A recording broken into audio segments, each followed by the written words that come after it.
আমি মোহাম্মদ আব্দুল হক, শিক্ষক, আখারিয়া উচ্চ বিদ্যালয় কলেজ।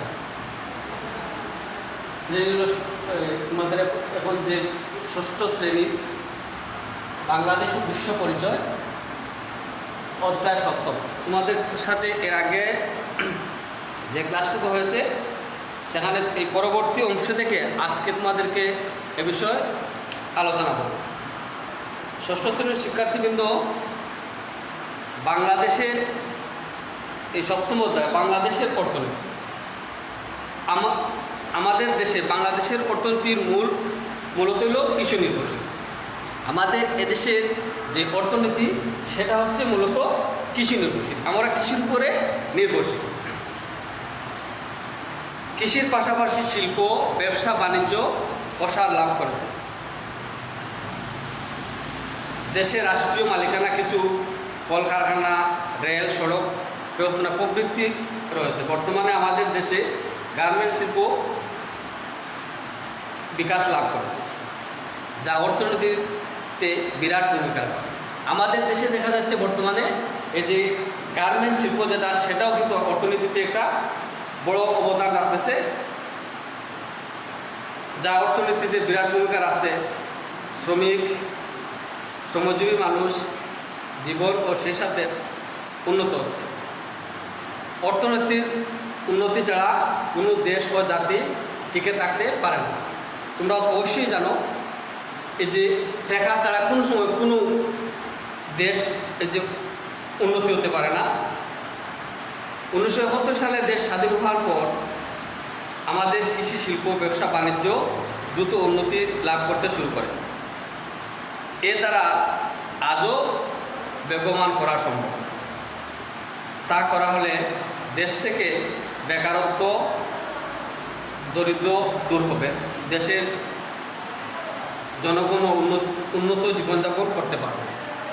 যে দেশের যে বেকারত্ব আছে সেটা দূর হবে এবং এই যে দেশের দরিদ্র জনগোষ্ঠী তা উন্নত জীবনযাপন করতে পারবে। এই অধ্যায় পাঠ করে আমরা সে বিষয় জানতে পারবো। এই অধ্যায় পাঠ করে আমরা সেই বিষয়টা জানতে পারব। এই অধ্যায় পাঠ শেষে আমরা বাংলাদেশের জনগণের অর্থনৈতিক জীবনধারা বর্ণনা করতে পারবো। কী পারবো আমরা? শিক্ষার্থীবৃন্দ, তোমরা নিশ্চয়ই জানো এই অধ্যায় পাঠ করলে আমরা বাংলাদেশের অর্থনীতির জীবনধারা বর্ণনা করতে পারব। গ্রাম ও শহরের অর্থনৈতিক কাজের বর্ণনা করতে পারবো। গ্রাম এবং শহরের যে অর্থনৈতিক কাজ আছে তার বর্ণনা করতে পারবো। শহর ও গ্রামের অর্থনীতির তুলনা করতে পারবো। এই যে অর্থনীতি, যে শহর এবং গ্রামের যে তুলনা, সেটা আমরা করতে পারবো। বাংলাদেশের অর্থনীতির প্রধান খাতের বর্ণনা করতে হবে। এবং এছাড়া কী করবো, বাংলাদেশের যে অর্থনীতির প্রধান যে খাত যেগুলো আছে সেগুলো সম্পর্কে আমরা জানতে পারব। বাংলাদেশের অর্থনীতি উন্নয়নের গুরুত্ব উপলব্ধি করতে হবে। এই যে বাংলাদেশের প্রেক্ষাপটে অর্থনীতির যে উন্নতির গুরুত্ব, যেটা উপলব্ধি করতে পারব। বাংলাদেশের অর্থনৈতিক উন্নয়নের সম্ভাবনা ব্যাখ্যা করতে হবে। এছাড়া বাংলাদেশের যে অর্থনৈতিক উন্নয়ন, তার সম্ভাবনা আমরা কীভাবে দেশের অর্থনৈতিক উন্নতি করা যায় সে সম্পর্কে আমরা এখান থেকেও আলোকপাত করতে হবে। বাংলাদেশের জনসংখ্যা কীভাবে সম্পদ হতে পারে তা ব্যাখ্যা করতে হবে। বাংলাদেশের অর্থনৈতিক কার্যাবলী সম্পর্কে সচেতন হব এবং নিজেকে দক্ষ সম্পদে পরিণত করতে উদ্বুদ্ধ হব। এবং আমরা এখান থেকে নিজেকে যে দক্ষ করা যায়, যদি এই তোমরা শিক্ষার্থী দ্বারা তোমরা যদি ভালো মানে লেখাপড়া করো, তাইলে তোমরা কৃষিকাজ করো যদি, তারপরে তোমরা সেই শিক্ষিত আধুনিক ফর্মুলায় সেগুলো করতে পারবে। কীভাবে সেটাকে দেশকে এগিয়ে নিয়ে যায় সে সম্পর্কে তোমরা জানতে পারবে। পাঠ 1 অর্থনৈতিক জীবনধারা। অর্থনৈতিক জীবনধারা কী? এই অধ্যায় পাঠ এখান থেকে আমরা অর্থনৈতিক জীবনধারা কিছু আলোকপাত করব। কোনো সমাজ বা জনগোষ্ঠী সাধারণত যে ধরনের অর্থনৈতিক কাজ করে জীবনধারা করে তাকেই ওই সমাজ বা জনগোষ্ঠীর অর্থনৈতিক জীবনধারা বলা হয়। তাকে কি বলা হয়? এই সমাজ বা শ্রেণীর অর্থনৈতিক জীবনধারা বলে। বাংলাদেশের গ্রামাঞ্চলে অধিকাংশ মানুষ হল কৃষিজীবী। বাংলাদেশের আমাদের যে প্রেক্ষাপট, দেশের বেশিরভাগ মানুষ হচ্ছে কৃষিজীবী, জমিতে চাষ করে তারা শস্য উৎপাদন করে, তা দিয়ে নিজেদের চাহিদা মেটায়। উৎপাদিত ফসলের একটা অংশ তারা বাজারে বিক্রয় করে, সেই অর্থ সংসারের অন্যান্য প্রয়োজন মেটায়। যে কিছু সিম, কদু, যেগুলো আমরা ধান ফলন করি না কেন, সেগুলো আমরা সারা ব্যবহার করি না, অতিরিক্ত যেগুলো হয় সেগুলো আমরা বাজারে বিক্রয় করে অন্যান্য যে চাহিদা আমরা সেই চাহিদা মিটিয়ে থাকি। বাড়তি শস্য উৎপাদন করে তারা দেশবাসীর খাদ্য যোগান দেয়, এবং বাড়তি যে ফসল যেগুলো সেগুলো উৎপাদন করলে কী হবে, যারা দেশের মানুষ সবাই তো কৃষিকাজ করে না, যারা কৃষিকাজ করে না তারা এখান থেকে অর্থ দিয়ে কিনে নেয়, তারাও তাদের সেই অভাবটা পূরণ করে। এভাবে তারা দেশের অর্থনীতি উন্নয়নে ভূমিকা রাখে। একইভাবে শহর অঞ্চলে শ্রমিক, শিল্প, চাকরিজীবী, ব্যবসায়ীদের অর্থনৈতিক জীবনধারাও শিল্পক্ষেত্রে ব্যবসা কেন্দ্র। এই যে অর্থনৈতিক জীবনধারা, সেটা হচ্ছে শিল্পক্ষেত্রে ব্যবসায়ী কেন্দ্র। দেখো তোমরা এই পরবর্তী পৃষ্ঠা 56 পৃষ্ঠায় বাংলাদেশের গ্রামীণ অর্থনীতি। এই যে বাংলাদেশের গ্রামীণ অর্থনীতি কি? বাংলাদেশের বেশিরভাগ মানুষও গ্রামে বাস করে, গ্রামের অধিকাংশ লোক কৃষিজীবী। বাংলাদেশের বেশিরভাগ মানুষ দেখা যাচ্ছে গ্রামে বাস করে, এবং বেশিরভাগ মানুষের লোক কৃষিজীবী। কৃষি তাদের জীবিকার প্রধান অবলম্বন, তাদের জীবিকার প্রধান অবলম্বন হচ্ছে কৃষি। এমনকি যাদের নিজস্ব জমি নেই, তারা অন্যের জমিতে কাজ করে তারা জীবিকা নির্বাহ করে।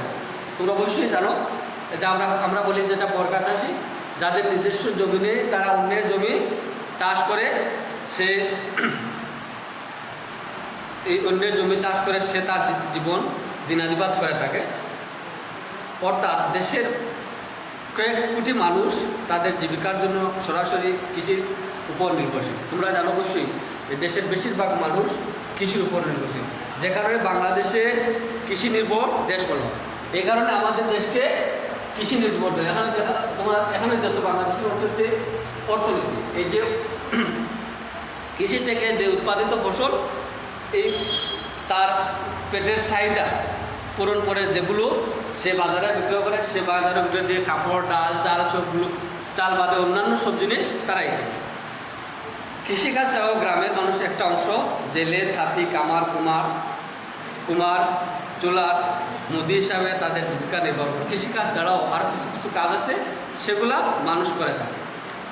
কিছু কিছু লোক গ্রামে হাট বাজার বা কাছাকাছি শহর ছোটোখাটো ব্যবসা করে। এদের সবাইকে নিয়ে বাংলাদেশে গ্রামীণ অর্থনীতি সচল রয়। আমাদের অর্থনীতির সবচেয়ে প্রয়োজন ও গুরুত্বপূর্ণ খাত হওয়া সত্ত্বেও একসময় কৃষি ছিল অত্যন্ত অবহেলিত। এই যে কৃষি যেটা একসময় কিন্তু ছিল অত্যন্ত অবহেলিত। আগে আমি দেখছি আমাদের বাচ্চারা অনেক জমি চাষ করেছেন, কিন্তু পর্যাপ্ত পরিমাণ ফসল পাচ্ছেন না। কিন্তু বর্তমান প্রেক্ষাপটে দেখা যাচ্ছে বর্তমান সরকারের এই যে কৃষি নির্ভর সরকার এবং সরকারি পরিকল্পনাতে দেখা যাচ্ছে অল্প জমি চাষ করলে সার, ভালো বীজ দিয়ে কৃষিতে অনেক ফসল উৎপাদন হয়। আগের মতো এত বেশি জমি চাষ করা লাগতেছে না, কারণ এই আগে যে জমিতে উদাহরণস্বরূপ 100 মণ ধান ধরত, কিন্তু এখন এই জমিতে 300 মণ ধরতেছে।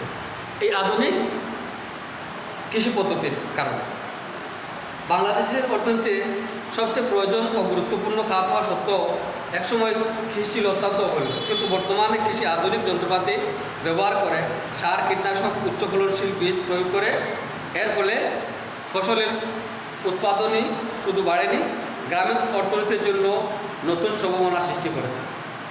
গ্রামের মানুষ শিক্ষা, স্বাস্থ্য, সামগ্রিক এবং জীবনযাত্রার উপর এর প্রভাব পড়েছে। এই যে কৃষির ফলে গ্রামের মানুষ কী করছে, তারা তাদের এই আধুনিক পদ্ধতি প্রয়োগ করে অল্প জমিতে বেশি পরিমাণ ফসল উৎপাদন করছে।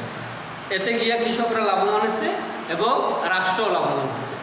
আমাদের অনেক সময় এই বিদেশ থেকে খাদ্য চাল আমদানি করতে হতো, কিন্তু বর্তমানে দেখা যাচ্ছে দেশের আমরা আমাদের উৎপাদিত ফসল সেটা আমাদের চাহিদা পূরণ করো বহির্বিশ্বে আমরা সেগুলা বিক্রয় করতে পারছি। এখান থেকে আমরা যে টাকা আসছে আমাদের দেশের বড় একটা উন্নতি হচ্ছে। গ্রামীণ অর্থনীতির গুরুত্ব, এই যে গ্রামীণ অর্থনীতি কি, গ্রামীণ অর্থনীতির গুরুত্ব, আমাদের দেশে মোট খাদ্যর চাহিদা বড় অংশ আসে কৃষিখাতে। আমাদের দেশের যে খাদ্যের যে চাহিদা মোটা অংশ যেটা সবটা এটাই আসে কৃষি থেকে। আর গ্রামের মানুষ এর উৎপাদক গ্রামের মানুষ তা উৎপাদক। এই যে আমাদের দেশের কৃষক যারা, তারা মাথার ঘাম পরিশ্রম করে সেই কৃষি কাজ করে তারা একটা আমাদেরকে যোগান দিচ্ছে। কোনো কারণে এক বছর দেশের খাদ্য উৎপাদন কম হলে বিদেশ থেকে খাদ্য আমদানি করে তা ঘাটতি পূরণ করা হয়। এই যে আমাদের দেশের যদি অনেক সময় আমাদের দেশ, বিশেষ করে আমাদের সিলেটের এই অঞ্চল, এগুলা তো কিছু ক্ষেত করার সময় বন্যায় নষ্ট হয়ে যায়, বা এই সুনামগঞ্জ বিভিন্ন জায়গায় এই সময় আমাদের কেতা করতে হতো বিদেশ থেকে বেশি পরিমাণ চাল আমদানি করি। কিন্তু বর্তমানে আল্লাহর রহমতে দেখা যাচ্ছে না, আমরা কিন্তু প্রায় খাদ্যেতে স্বয়ংসম্পূর্ণ হয়ে যাচ্ছে। এখন আর আগের মতো একটু চাহিদা নেই। নতুন দেশ দুর্ভিক্ষ দেখা দেয়, দেশের শিল্প কাঁচামাল অন্যতম উৎসব হচ্ছে গ্রামীণ কৃষিখাত। এই যে দেশের শিল্প কাঁচামাল এগুলোর অন্যতম উৎসব হচ্ছে কৃষিখাত। অর্থাৎ দেশের শিল্প বাণিজ্য ও জনগণের কর্মস্থানের বিষয়টি অনেকাংশ গ্রামীণ অর্থনীতির উপর নির্ভর করে।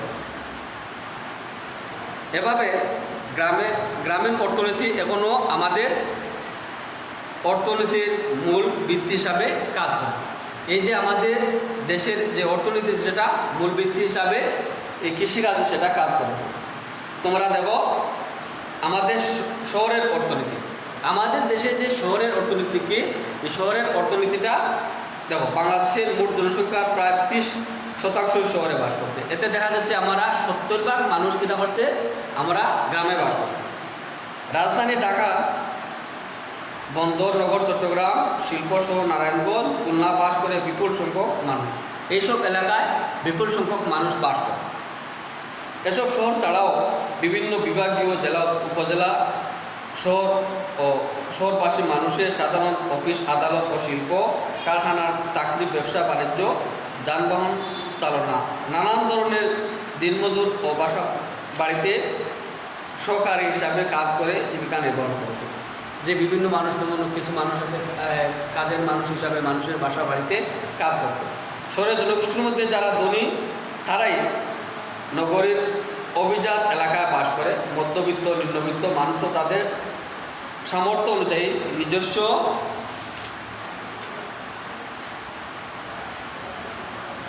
নিজস্ব বা বাসা বাড়ায় থাকে। কেউ নিজস্ব বাসা আছে বা যাদের বাসা নেই তারা এই পাড়া বাসা থাকে। এছাড়া বিশাল সংখ্যক মানুষ বস্তি এলাকায়ও বাস করে। এই ঢাকা শহরের বিভিন্ন এলাকায় বস্তিতে অনেক মানুষ আছে, এই বস্তিতেও বাস করে। বড় বড় শহরগুলোতে বাসমান মানুষের সংখ্যাও কম নয়। যে আমাদের দেশের এই বড় বড় শহরগুলো, সেগুলোতে বাসমান মানুষের সংখ্যা কম নয়। তোমরা যখন বড় হবে দেশে, এই বাংলাদেশের বিভিন্ন অঞ্চলে যাবে তখন দেখতে পাবে তারা অস্থায়ীভাবে ফুটপাথ, পার্ক, রেল স্টেশন, লঞ্চঘাট ইত্যাদিতে রাত কাটায়। বেঁচে থাকার জন্য তাদেরকে কোনো না কোনো জীবিকা অবলম্বন করতে হয়। এই যে বেঁচে থাকার জন্য কেউ রিক্সা চালায়, কেউ ঠেলাগাড়ি চালায়, বিভিন্ন পরিশ্রম করে। এই আমাদের সিলেটে তোমরা তো অনেক শিক্ষার্থী, তোমরা তাও সিলেটের পুলের মধ্যে অনেক সময় দেখো না রিক্সাতে কেটা করে। এইভাবে মানুষ বাঁচার জন্য, মানুষ জীবন বাঁচানোর জন্য অনেক কাজ করতেছে। শিল্পপতি, ব্যবসায়ী, চাকরিজীবী, পেশাজীবী, শ্রমজীবী, দিনমজুর, বস্তিবাসী সব মিলেই শহরের অর্থনীতির জীবনকে সচল রাখছে। আমরা এই যে সবাই মিলে, কারণ আমরা একার পক্ষে সেটা সম্ভব নয়, সবাই মিলে আমরা একে অন্যের উপর নির্ভর করে আমরা চলি। এই অর্থনীতিতে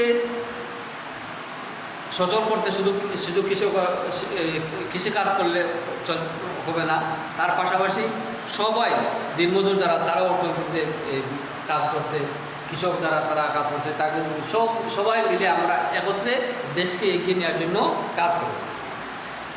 শহরের অর্থনীতির গুরুত্ব, এই যে আমাদের শহরের যে অর্থনীতি তার গুরুত্ব, শিল্প ও নগরায়নের ফলে বাংলাদেশের গ্রাম ও শহরের মানুষ জীবন ধারণের পার্থক্য কিছুটা কমে আসছে। এই যে শিল্পায়নের ফলে বাংলাদেশের মানুষের শহর এবং গ্রামের মানুষের কিছু পার্থক্য সৃষ্টি হচ্ছে। বাড়ছে গ্রাম ও শহরের ওপর নির্ভরশীলতা, লেখাপড়া, কর্মসংস্থান, চিকিৎসা ইত্যাদির জন্য গ্রামের মানুষ এখন আগের তুলনায় অনেক বেশি শহরের উপর নির্ভরশীল। নগর জীবনে বাস্তব শিল্পায়ন ও কাজের খোঁজে গ্রাম থেকে প্রতিদিন বহু লোক শহরে আসে, ফলে জাতীয় অর্থনীতিতে শহরের জনগণ ভূমিকা দিন দিন গুরুত্বপূর্ণ হয়ে উঠেছে। এই যে শহরের জনগণের দিন দিন কী হচ্ছে, তাদের আরও গুরুত্বপূর্ণ হয়েছে। বাংলাদেশ দেশে গ্রাম ও শহরের অর্থনীতির কাজের গুরুত্ব চিহ্নিত করে। এখানে বাংলাদেশের শহর এবং গ্রামের অর্থনীতির কাজের কিছু গুরুত্ব চিহ্নিত করা হবে। বাংলাদেশের অর্থনৈতিক খাতসমূহ, আমাদের দেশের যে অর্থনীতি খাত কী কী, এখান থেকে পাঠ করলে তোমরা বুঝতে পারবে অর্থনৈতিক খাত, বাংলাদেশের অর্থনৈতিক খাত কী, এগুলা আমরা এখান থেকে জানতে পারব। বাংলাদেশের অর্থনৈতিক খাতসমূহ, পৃথিবীর অনেক দেশের মতো বাংলাদেশের অর্থনীতির প্রধান খাত হল কৃষি, শিল্প, ব্যবসা বাণিজ্য, সেবা খাত। তবে এছাড়াও বাংলাদেশের অর্থনীতিতে প্রবাসী প্রেরিত অর্থ একটা বড় ভূমিকা রাখে। কৃষিকাজ, প্রাচীনকাল থেকেই এদেশের অর্থনীতি কৃষিকাজের মুখ্য ভূমিকা পালন করে আসছে। বর্তমানেও এদেশের বেশিরভাগ মানুষ জীবিকার জন্য কৃষির উপর নির্ভরশীল। ধান, পাট, চা, ডাল, রবি শস্য, শাকসবজি, ফলমূল উৎপাদন, বনসম্পদ, পশুপালন ও মৎস্য চাষকে কৃষি খাতের মধ্যে ধরা হয়। বাংলাদেশের জাতীয় অর্থনৈতিক কৃষি অবদান প্রায় 20%। এই পর্যন্ত তার আগামী ক্লাসে তোমাদেরকে পরবর্তী পাঠদান দেওয়া হবে এবং এই করোনাকালীন সময় তোমরা ঘরে বসে শিক্ষকদের নিয়মিত ক্লাস শুনবে এবং এই ক্লাসগুলো মনোযোগ দিলে অবশ্যই তোমরা ভালো ফলাফল অর্জন করতে পারবে। সবাই ভালো থাকো, সুস্থ থাকো, এই কামনা করে আজকের পাঠদান এখানে শেষ করছি। ধন্যবাদ সবাই।